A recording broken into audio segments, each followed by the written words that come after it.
Hello, everybody, and welcome back to the Raptors Nation podcast. I am your host, Sean Davis, joined as always by my partner, Luca Rosano. Luca, how you doing, man? Got a lot of stuff to talk about in this episode. Yeah, since we've last recorded our podcast, a couple crazy games have happened. We saw a couple fake comebacks we're going to talk about. And the Raptors currently are on a mini 2-game winning streak. So we'll see if they can restore some hope that has been lost with their start here. But yeah, a lot of interesting stuff to talk about for sure. Yeah, so before we get into all that, a quick reminder, please do subscribe right here to the Raptors Nation podcast over the YouTube channel. Ring that post notification bell as well. And also, if you guys listen on Apple Podcasts, Spotify, wherever you listen to the podcast, please give us a 5-star rating and review. It's the easiest way to help out the show. So, the Raptors tonight, they just pick up a big time win, 132-120 over the Charlotte Hornets at home. Lucas, some quick fire. Quick rapid fire. There we go. Sean, thoughts from this one? Yeah, the Raptors save their season with this win because let's call it for what it is. If the Raptors lose this game, everybody would have been just laying it to them online. This was a game that, to me, Sean, I'm glad it ended the way that it did because it was too close for my liking. I mean, at one point, it looked like the Hornets were going to win this game. We had a ball game going to the fourth quarter, but then the Raptors really put this game away. And you got to credit OG Anunoby, man. His single individual run really won this game for the Raptors. Let's call it for what it is. It's I think a 2-point game at this point. OG hits back-to-back threes. The Raptors then go on a massive run. I'm talking about late in the fourth quarter here to really put this game on ice and really make sure that they beat a Hornets team that they should have beaten. I mean, the 11-31 Hornets have no business beating the Raptors. So the Raptors were able to get a much needed win in this one to extend their winning streak to 2 games. They have a chance to, I believe, win 3 in a row, Sean, for the first time this season by taking on the Hornets again on Thursday. That game's going to be at home. Remember, all these games are part of this massive homestand that the Raptors are currently on. Looking at Gary Trent Jr., a lot of people do not want to see Gary Trent Jr. be traded away from this team, rightfully so. He has hit another gear, another terrific performance by him, 24 points, Sean. He did a great job in this one. Fred VanVleet had a quiet night scoring-wise, 11 points, but he did have a big triple late. Pascal Siakam doing Pascal Siakam things. I mean, this guy continues to deliver. I have no bad things to say about him. He has really come to the forefront of this team, 28, 7, and 8. And OG Anunoby, like I said, won this game for the Raptors with his individual excellence towards the end of the fourth quarter. So, yeah, Raptors got a game that they needed to get.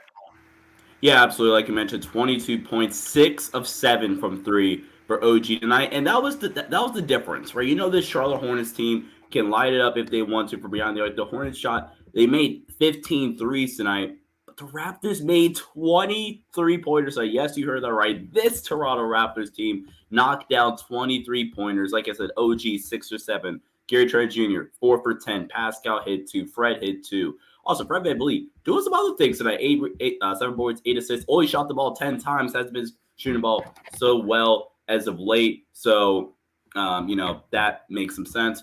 And then this is what we got to really talk about this game. How about the bench? Oh, my God. Pressure to shoot. We talked about how big time it will be with him coming back. He was phenomenal. 13 points in 14 minutes. Knocked down 3 3-pointers. Chris Boucher, welcome back to the party. He had a 3, 12 points off the bench. Malachi Flynn shipped in a 3, and the bench in total was that 10, 23, 28. They scored 40 points from the bench. The bench was absolutely big time tonight, Luca. So 2 things that we talked about being huge for this Raptors team and 2 things that need to go right for this Raptors team to get back into this playoff picture and out of this funk. The 3-point shooting, which was on scene tonight. I mean, when the Raptors can hit their threes, they're a tough team to beat. They have an amazing record. I don't have it in front of me, but when they hit their 3, they are tough. And then also their bench. Can they have that bench production to alleviate some of the pressure off the starters? If this happens on a consistent basis, the Raptors are going to win a whole ton of more ball games going forward. So, yeah, as much as the starters came to play, and I talked about them, Sean bringing up a lot of the other important things that went right for this team, 3-point shooting and the bench play in particular. And Precious Achiuwa, me and Sean have been on that bandwagon or hype train, I'll call it, since the start of the season. And it's great to see him back. And what did I say? Give him some time, let him get his footing. He's going to be a huge part of this bench, and he's going to be arguably the best player and most important player from off the bench. And tonight, Precious Achiuwa definitely had a nice showing. So let's see if he could keep that going for himself. Yeah, that would be absolutely big time if Precious could do that. So, but let's talk about a couple of quick updates really, really quickly. Let's start off with Sir Fred VanVleet, who recently it was reported that Fred VanVleet this offseason declined. I don't want to say decline. That's not the wording they use. A 4-year, $114 million contract extension. I mean, Luca, what are your thoughts on Fred VanVleet declining that? I think I might have done a video in the offseason about why it makes sense for Fred to get something done now. He doesn't get a deal done, and now he might have to pay the price for it. Yeah, is he over betting on himself? I mean, Fred VanVleet, no stranger to taking a chance on himself. Yeah, I don't necessarily agree with what he did, but then again, I'm not Fred VanVleet, and he's a man who's, you know, the reason why he's in this position financially. He knows what he's doing. He can control his own destiny. He can control his own fate. It would have made a whole lot sense for Fred to get something done. And looking back at it now, maybe Fred regrets not getting something done. But at the end of the day, I think Fred VanVleet, for as much as he has been struggling and you want to talk about his game being inconsistent and this and this and this and that, like Fred VanVleet, I think there ultimately will be a market for him. Yeah, I was surprised when I saw that report, but at the same time, knowing Fred, his demeanor, and just how he carries himself, he's a very confident guy. I think he definitely knows what he's doing. So yeah, I think in that position, you got to trust the player's decision, and hopefully for Fred, he can land something that makes it worth his while. Yeah, and it kind of sucks for Fred. I think that if they rehash negotiations, it wouldn't be that kind of a deal. But I do think. I mean, look, what do you think? Like, do you think unless the Raptors completely decide to blow it up, do you think there's still an avenue where the Raptors and Fred VanVleet could renegotiate and get something done? Yeah, definitely. I'm not going to shut that down 100%. I mean, yeah, unless the Raptors blow it up, then that's not going to be on the table. But let's just say, this team continues to win games. They continue to excel. All of a sudden, they find themselves in the playoffs, maybe even win a round. Let's say that as like their ceiling, right? They win a round, they make it to the second round, and they give whomever, I don't know, Celtics, Bucks, or Nets a run for their money by taking 2 games. You could look at this Raptors team and they could look at Siakam and Fred and say, okay, like these are the guys we want to continue to invest in. And we really feel like we can win with these guys. Maybe we just got to get aggressive and bring them some other help. So yeah, I definitely still think the Raptors want to keep Fred, and he is a part of the process. But at the same time, it's really tough to tell because like we don't know which direction the Raptors are taking. And I think that's going to be revealed to us very soon.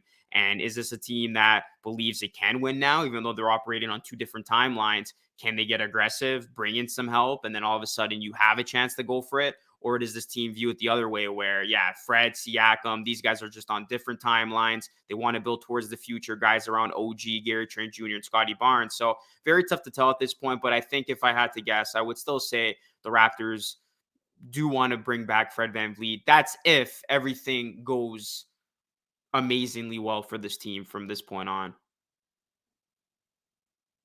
Yeah, I agree, and I think the Raptors, if everything went well, they like you said, they would want to bring him back. But let's talk about some more, I guess, somber news as it involves the Toronto Raptors. That is the status of one Otto Porter Jr., who the Raptors used part of their non-taxpayer level exception on this offseason to bring in. He is the Raptors announced Tuesday that Otto Porter Jr. underwent season-ending surgery on his left foot, so his season's done. Luca, that's a big blow to a rotation player. The Raptors are really, really hoping that could contribute this season.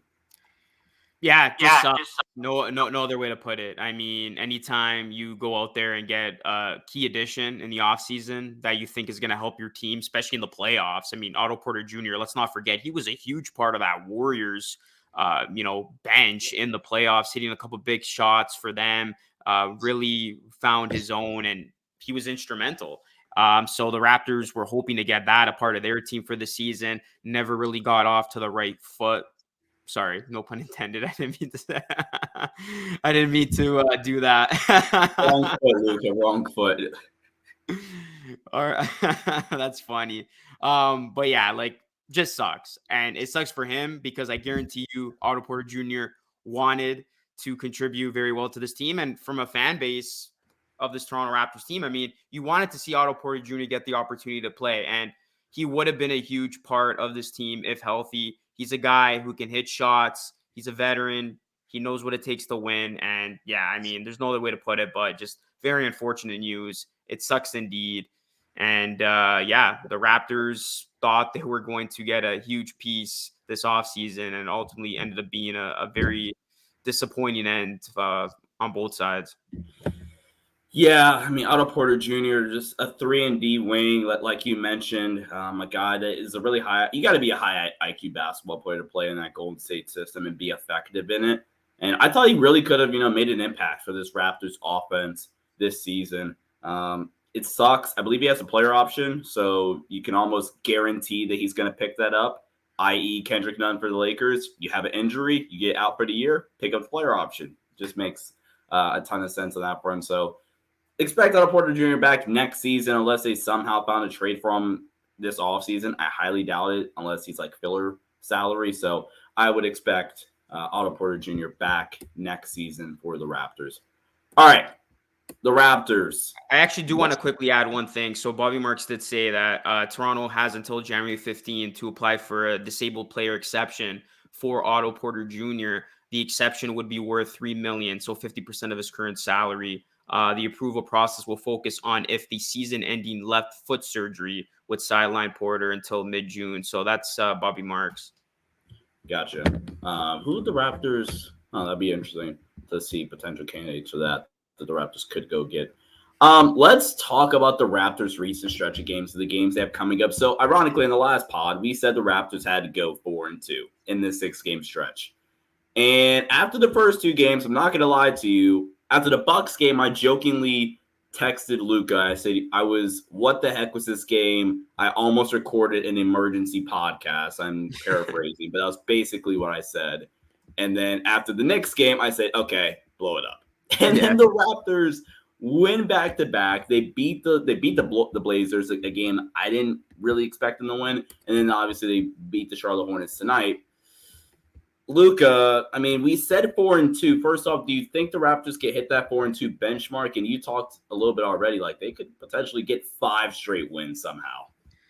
It's so weird, man. This Raptors team has truly been a roller coaster. And yeah, like everything Sean said happened. I mean, after that Bucks game, it looked like the Raptors were going to complete one of the greatest comebacks of all time. Then they fall short. So then you give them the benefit of the doubt. They fight hard against a very good Bucks team going into that Knicks matchup. And then they have another fake comeback against the Knicks, ultimately lose that one. And then I remember Sean, saying, yeah, blow this thing up. It's over. And I was having the same feelings too, because I thought to myself, okay, I knew you were going to actually, you said they were going to lose against the Bucks. I thought they were going to win that matchup, but it is what it is. You lose against the Bucks. You got to get that one against New York, a team ahead of you. So after losing that one, my hope was quickly fading as well. And then all of a sudden, now the Raptors have beaten the Blazers. Of course, they're not going to be contending anytime soon. They beat the Hornets, who are one of the worst teams in the league. So they are taking care of business against teams that they should.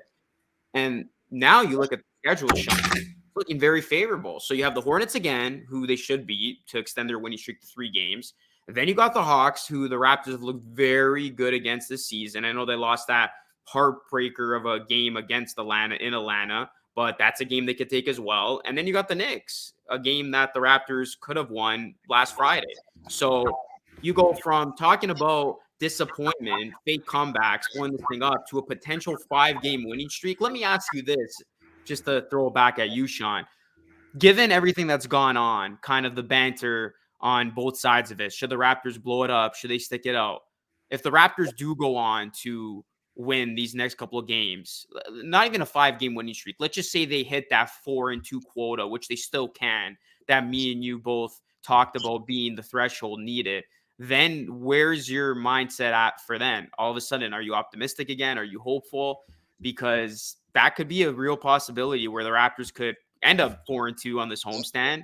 And even better yet, on a 5-game winning streak at that point, probably like, I don't know, a few games back of, if not in the play-in, a few games back of the play-in, or even the 6th spot. Yeah. I think if the Raptors with a 5-game win streak going to Milwaukee, that's the game I think they could beat Milwaukee in. Like the Raptors with a little bit of momentum, like not the Raptors like with all hope feeling lost, coming off a loss to the Pacers. And yeah, not that type of game. I think the Raptors with some momentum heading into Milwaukee, just won 5 straight. Then call me crazy, beat Milwaukee, get to 6. You beat Minnesota, which is again very winnable.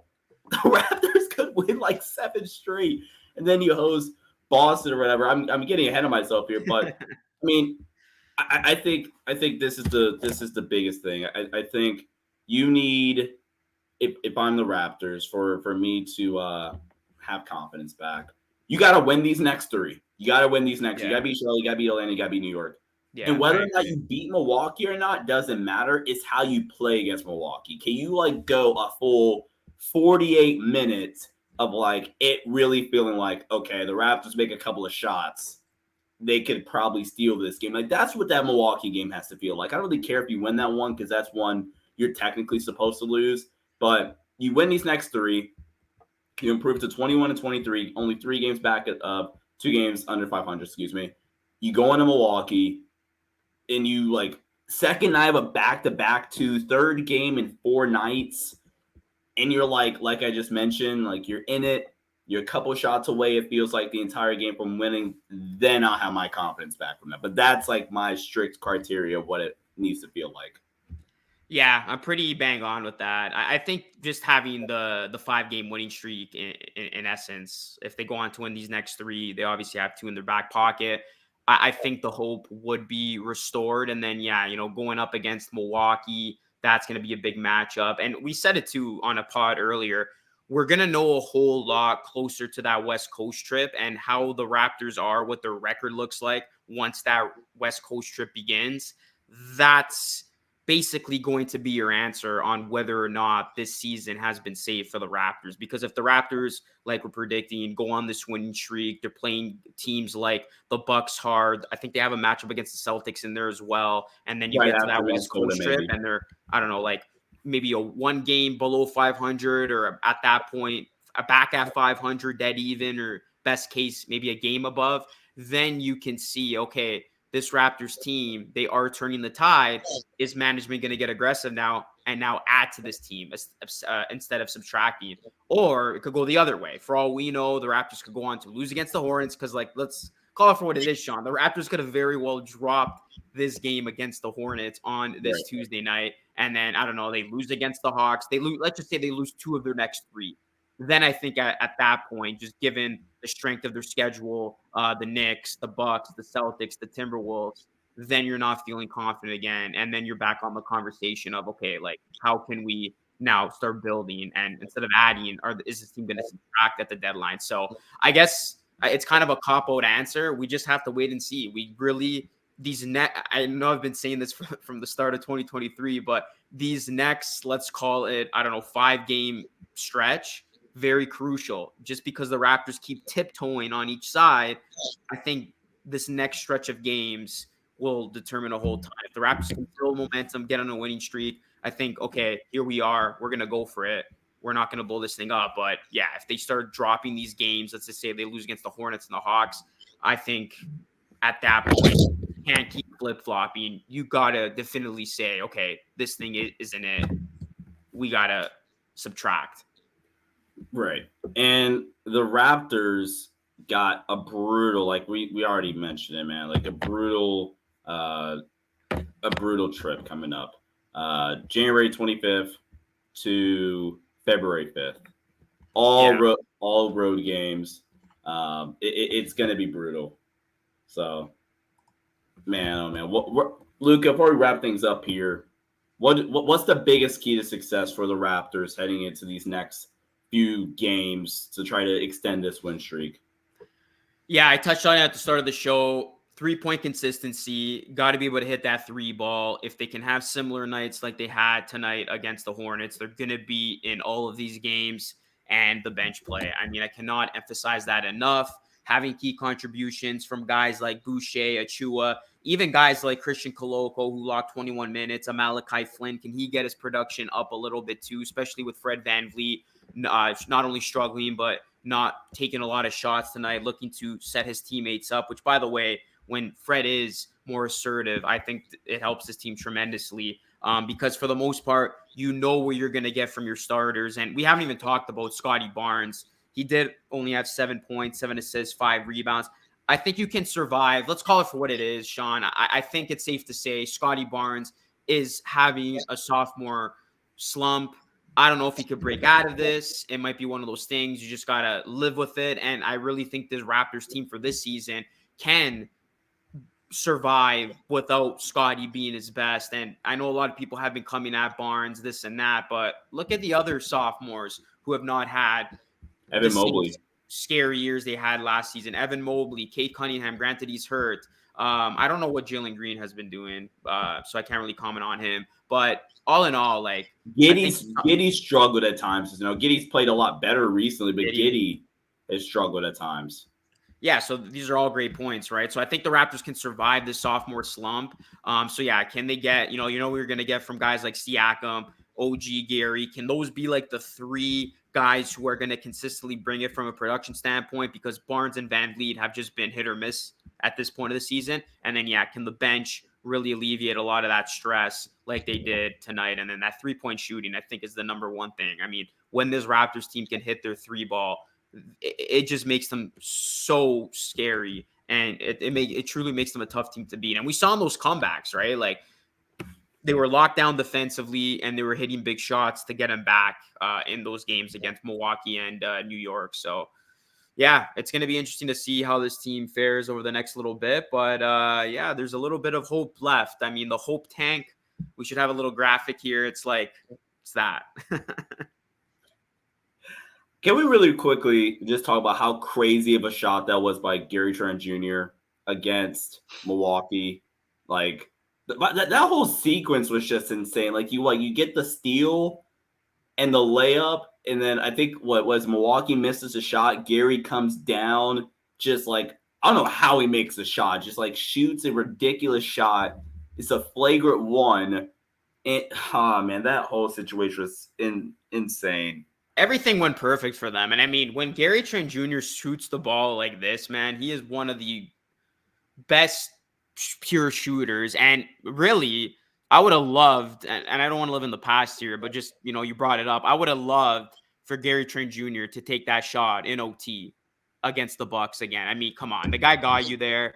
He's got the heater going. VanVleet has not been looking that great of late. You got to give it to Gary in that situation. So moving forward, I mean, that's another big thing the Raptors have to figure out as well, right? Like in these close games, game on the line, who's right. The guy taking that shot, right? Who's the guy you want with the ball in his hands? Like Siakam's had a couple cracks at it in seasons past. VanVleet has seemingly, fallen short in that spot. Is it, a new unsung hero, Gary Trent Jr. or somebody else? Because the Raptors are going to play in more of those games. Right, especially in a game where Pascal isn't scoring the ball. Because I think in a game where Pascal's scoring well, it's easily like Pascal. But like, yeah, I agree. On a night where Pascal's shooting 4 for 18, only has 11 points, like he did in this Bucks game. Who is it? I don't think you trust Scotty yet to go to him one-on-one and get a basket. I still don't trust OG one-on-one, like in a situation like we need a guy to go create something for himself. I don't trust OG yet.